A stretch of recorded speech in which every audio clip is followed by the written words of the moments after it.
Good morning friends, I hope आप सब बहुत अच्छे से होंगे। दैनिक रोजगार समाचार डेली करंट अफेयर्स के इस सेशन में आप सबका एक बार फिर से हार्दिक स्वागत, खैर मकदम, मोस्ट वेलकम। एक बड़ी अपडेट, उत्तर प्रदेश माध्यमिक शिक्षा सेवा चयन बोर्ड के विज्ञापन 2011 के टीजीटी बायो के रिजल्ट को लेकर के आ रही है।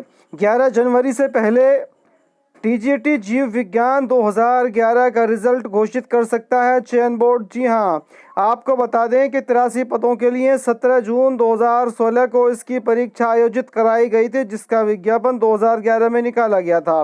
ओएमआर शीट भीग जाने से परिणाम रुक गया था और उसके बाद इसमें से अधिकतर पद दूसरी भर्तियों के जरिए से भर गए थे, तो इस वजह से इस भर्ती के जो 83 पद हैं वो पूरे नहीं बचे थे।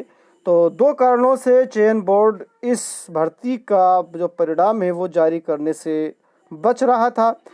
सबसे पहले तो ओएमआर शीट का भीग जाना, दूसरी भर्तियों के ज़रिए से जीव विज्ञान के इन पदों का जो कि अधिकतम भर लिए गए थे, तो इसमें जो है फंस गया था चयन बोर्ड। लेकिन कुछ अभ्यर्थी हाई कोर्ट गए, तो अब हाई कोर्ट में जो अगली सुनवाई है वो 11 जनवरी को है। तो इससे पहले चयन बोर्ड टीजीटी बायो 2011 का रिजल्ट घोषित कर सकता है। शासकीय सहायता प्राप्त एडेड माध्यमिक विद्यालयों के लिए प्रशिक्षित स्नातक शिक्षक भर्ती टीजीटी 2011 जीव विज्ञान का परिणाम हाईकोर्ट के आदेश पर घोषित किए जाने की तैयारी शुरू कर दी है। हाईकोर्ट ने अभ्यर्थी हिमांशु मिश्रा व 4 अन्य की याचिका पर परिणाम घोषित करने का आदेश उत्तर प्रदेश माध्यमिक शिक्षा सेवा चयन बोर्ड को दिया है। मामले में अगली सुनवाई 11 जनवरी निर्धारित है। ऐसे में चयन बोर्ड इसके पहले परिणाम घोषित करने की तैयारी में है। और दूसरी तरफ यूपीएचईएससी ने विज्ञापन संख्या 50 के तहत संशोधित कुछ विषयों का अंतिम परिणाम जो है वो घोषित कर दिया है। इसी में विधि के 41 पदों का परिणाम भी घोषित किया गया है। आयोग ने गृह विज्ञान का संशोधित परिणाम भी जारी किया। विज्ञापन संख्या 50 में असिस्टेंट प्रोफेसर की भर्ती अब आकर के पूरी हो गई है। इसके अलावा यूपीपीएससी ने उत्तर प्रदेश लोक सेवा आयोग ने राजकीय मेडिकल कॉलेजों में असिस्टेंट प्रोफेसर रेडियोथेरेपी की एक पद का परिणाम घोषित कर दिया। 4 जनवरी को आयोजित साक्षात्कार में अमित कुमार पाठक का चयन किया गया है। इसी के साथ साथ यूपीपीएससी ने असिस्टेंट प्रोफेसर वनस्पति विज्ञान का परिणाम भी घोषित किया है। उत्तर प्रदेश लोक सेवा आयोग ने गुरुवार को राजकीय महाविद्यालयों में असिस्टेंट प्रोफेसर वनस्पति विज्ञान के रिक्त 13 पदों का परिणाम घोषित कर दिया। संयुक्त सचिव लखनलाल शिवहरे के मुताबिक 3 व 4 जनवरी को आयोजित साक्षात्कार में पूजा कौशिक, अभिषेक सिंह, पूजा, इन सब का जो है यहाँ पर नाम दिए गए हैं, ये जो है सफल घोषित किए गए हैं। और वहीं उत्तर प्रदेश लोक सेवा आयोग की नई वेबसाइट पर 15 दिन पहले भर्ती की सूचना मिल जाएगी। जी हाँ, उत्तर प्रदेश लोक सेवा आयोग की नई वेबसाइट पर किसी भी भर्ती की सूचना 15 दिन पहले उपलब्ध होगी। मुख्यमंत्री योगी आदित्यनाथ ने मंगलवार को नई वेबसाइट को शुभारंभ किया था। पुरानी वेबसाइट पर उत्तर प्रदेश न्यायिक सेवा सिविल जज जूनियर डिवीजन परीक्षा 2022 व अन्य भर्तियों के आवेदन चालू होने के कारण नई वेबसाइट 16 जनवरी से शुरू करने की तैयारी है। उत्तर प्रदेश लोक सेवा आयोग की नई वेबसाइट 16 जनवरी से शुरू कर दी जाएगी और इस पर अभ्यर्थी को किसी भी परीक्षा के लिए एक बार रजिस्ट्रेशन कराना होगा और उसके बाद बार बार परीक्षा दी जा सकती है। और ये जो नई वेबसाइट है, इसमें बहुत सारे नए प्रावधान किए गए हैं कि अधिकतम आयु सीमा पूरी करने पर हो जाएंगे बाहर। ओटीआर से आयोग अभ्यर्थियों का जो डाटा एकत्रित कर रहा है, उसमें से ऐसे अभ्यर्थी अपने आप बाहर हो जाएंगे जिनकी अधिकतम आयु सीमा पूरी हो गई है। उदाहरण के तौर पर सामान्य वर्ग के अभ्यर्थी की आयु 40 वर्ष पूरी हो गई तो उसका डाटा अपने आप हट जाएगा। यह भविष्य की तैयारियों में आवेदन नहीं कर पाएगा।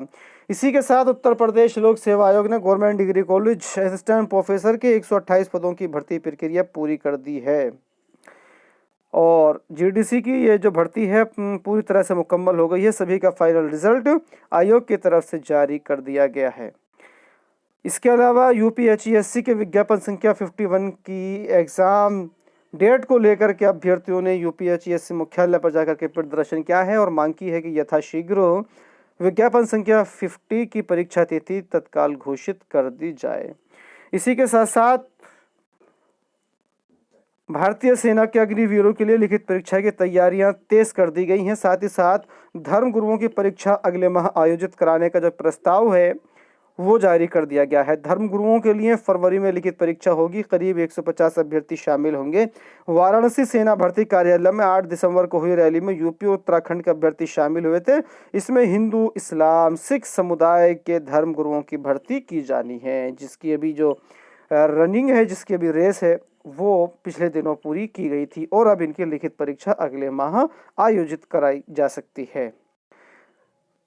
टीजीटी पीजीटी की भर्ती में मांगे गए हैं तदर्थ शिक्षकों के 22,000 पद। जी हाँ, प्रशिक्षित स्नातक टीजीटी एवं प्रवक्ता संवर्ग पीजीटी 2022 की भर्ती में तदर्थ शिक्षकों को अवैतनिक मानते हुए रिक्त 22,000 पदों को जोड़े जाने की मांग प्रतियोगियों ने की है और इनकी मांग जायज भी है कि अगर ये 22,000 पद 4,100 कि ये जो टीजीटी पीजी पदों की भर्ती 2022 में निकाली गई है, अगर इसमें जोड़ दिया जाए तो अधिकतम अभ्यर्थियों को इससे रोजगार मिल जाएगा और वो बार बार परीक्षा देने से बच जाएंगे। तो चयन बोर्ड को चाहिए कि 22,000 ये जो पदों की भर्ती की मांग की जा रही है तदर्थ शिक्षकों के, तो इसको 2022 की टीजीटी पीजीटी की भर्ती में शामिल करते हुए ये जो परीक्षा है इसको आयोजित कराया जाना चाहिए। तो इसके बारे में पहले ही यहाँ पर बात हो चुकी है। तो एडेड स्कूलों में फीस बढ़ाने पर हो रहा है मंथन। जी हाँ, अशासकीय सहायता प्राप्त माध्यमिक स्कूलों में सुविधा जुटाने के लिए फीस बढ़ाने की तैयारी है। प्रदेश के 5483 एडेड स्कूल हैं। राज्य सरकार इस पर विचार कर रही है। वहीं स्कूल की आय बढ़ाने के लिए यहाँ सार्वजनिक कार्यक्रम, शादियों व अन्य कार्यों की अनुमति देने पर भी मंथन चल रहा है। तो बहुत जल्द हो सकता है कि जो सहायता प्राप्त माध्यमिक विद्यालय है इसके अंदर जो बच्चों से फीस ली जाती है उसको बढ़ा दिया जाए। आयोग पहले ही बता देगा कब से होंगे आवेदन। जी हाँ, बात कर रहे हैं यूपीपीएससी की नई वेबसाइट पर होने वाले आवेदन के बारे में।